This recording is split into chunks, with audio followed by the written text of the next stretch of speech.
Yeah. Is that right? Yeah. And the whole little bungalow home was filled with, you know, that much wine over the whole room. Wow. And I had to leave for a few hours. You say room like Beefheart. I like that. Ooh. And the Club of Room, or the Club of Ruin, as Marsh used to say. But that was an important point, July 29th. Now let's go to this. July 29, 1966 was a very important point, and not many people have noticed how Frank was rising as Bob stepped aside, Bob Dylan, for a while. Now Dylan is opening a coffee house, knowing that I used to read in Santa Monica under primitive conditions, pre-literate, with Jerry Fialka, among others, would show up at Congo Square, the Name of Dead giveaway for the Paleolithic. And so Bob, tapping into this now in 95, is opening a coffee house near Broadway and 20th. That's why I'm interacting. Maybe too late for the entire grid, or maybe to create another new one. No, it's why I'm interacting with you, Tom. It's the touch. She herself discarnate. She's revealed as an artificial body as systems of parts at the end of the book. Yeah, she's a mechanical bride. She's a mechanical bride becoming the expendable jujube. Very good. McLuhan's Mechanical Bride. Yeah, which is the first great science fiction novel. Yes, and that's with the ads and comics as characters.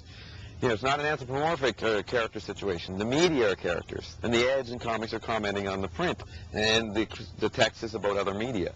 Okay, Bob, slip into a Brennan now. Yes, though I wanted to say, I don't know what that was, V22, okay, now. V13, sometimes.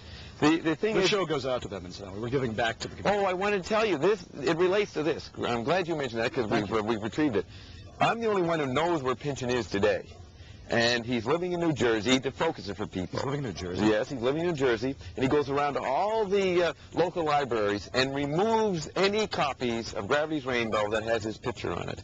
That's what he does. Picture from Cornell? Yes. Where he has the bad teeth? Yeah. He always had teeth problems. Yeah, and he does that on the side, and there's pretty well none of them left. He's been doing that for years. But that's a big secret. Tim Leary said the one person he'd like to meet is Thomas Pynchon. Well, he can meet him through me, because I've known Pynchon for years, and I'm giving out a secret. See, as I go forward like this, I have to create some violence. Why? So without creating the earthquake around the Kennedy assassination, let's start with pop culture, with the novelist of pop culture and paranoia, Thomas Pynchon. Let me strain my relationship with him by telling him... subsumed by technology. Right. Let me strain my relationship. The violence included in what I'm doing here is I'm straining my relationship with him by telling people where he lives. In this case, violence is a personal affront, not an overt punching. Right.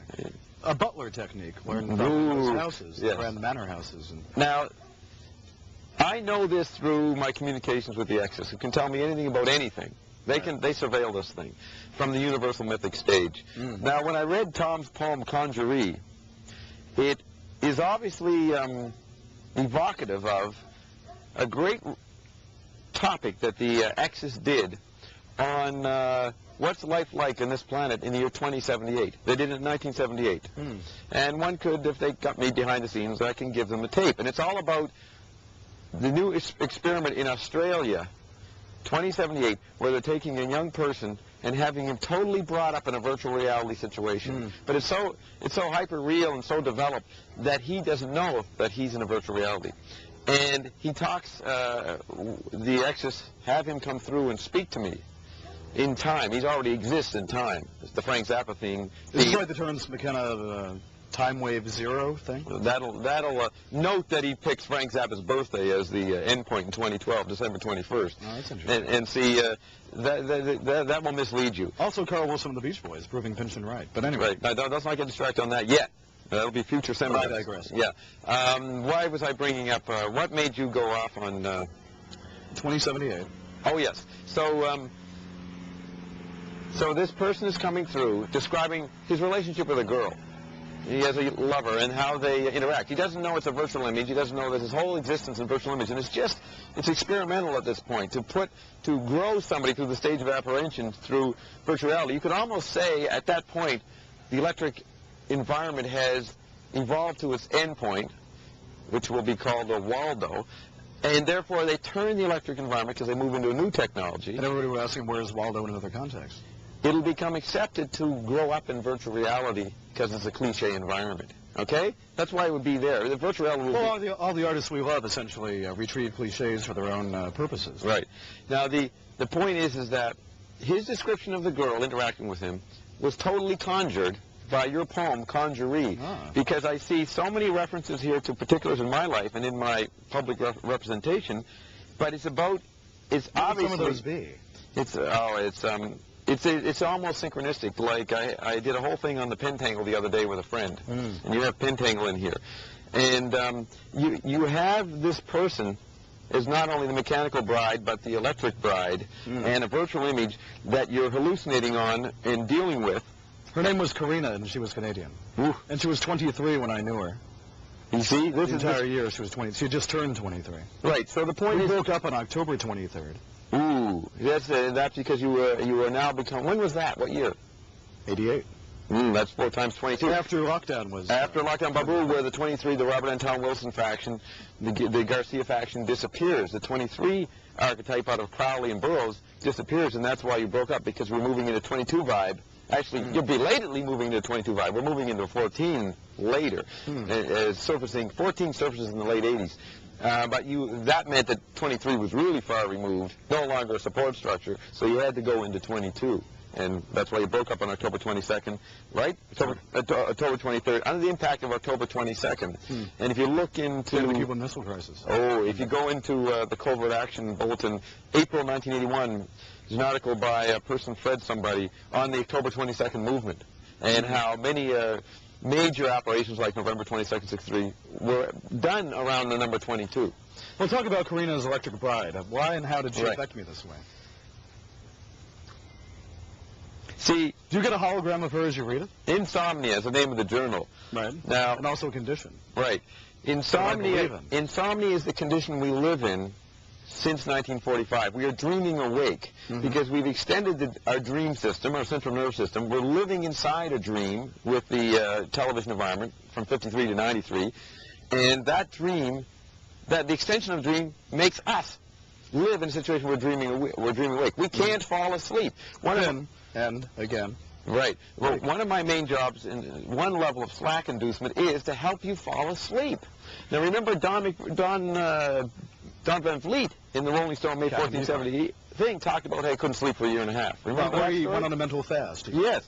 No, Don said he literally did it. Calvin Schenkel said he literally did go for a year and a half without sleep. Well, that's true, because Don expressed... a mental fast. He expressed thought. He retrieved the tactile effect of first nature, and he was very sensitive to the extension of tactility via television. So therefore, he was caught in the limbo, the interval between of how to maintain his anthropomorphic bias toward first nature, and as a true artist with perfect pitch and perfect sensitivity, picking up the disservice. And he had to resolve that problem of how to be Nature Boy Don in relation to the new nature. And he expressed it by being sleepless, which is what we're doing. You know, see, things are breathing as we say this, as well. Right. Billowing and breathing. Breath. Sustained breath. So the vision... Anyway, Karina's the Electric Bride. Speak to her as a Canadian. She might the visionary with a visual bias does not understand the insomnia caused by the TV environment. And so on a personal level, the acoustic, the non-visionary Electric Bride shows up to offer sleep.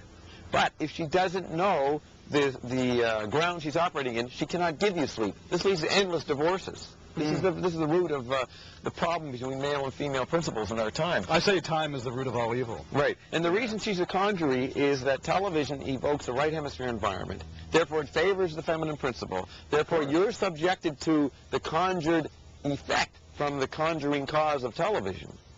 All right. Now, television I'm using... Since I never watched television, she was a television analog. That's right. Because when that's why people took drugs in the 60s. When they moved out of the suburban homes and no longer had the tactile mosaic, which is heavier than LSD, then they had the reflex thing to fill in the TV effect, so they went into drugs. And so that drug thing will always be part of youth culture going into the 21st, 22nd century, as long as we have the TV You had gin flasks in the 20s as you were coming up. No, I came up in the 30s. Oh, you came up in the 30s. Yeah, I mean, I was... So people were already getting the muggles and reefer and whatnot. Well, see, it was a hot culture. It was dance exact culture. It was movie. It created a fragmented effect, not a holistic effect like television does. So you had a fragmented drug. And the jitterbug sped up the assembly line so we could win World War II. Yes. No, that's kinetic space. You told them to dance. That's kinetic. Ooh, that's faster on those assembly lines. My friend, the movie medium. Marilyn Monroe worked on an assembly line at Lockheed. Which gets back with to Robert Mitchum, a pothead. And that becomes Pynchon. All of it. Pynchon at Lockheed.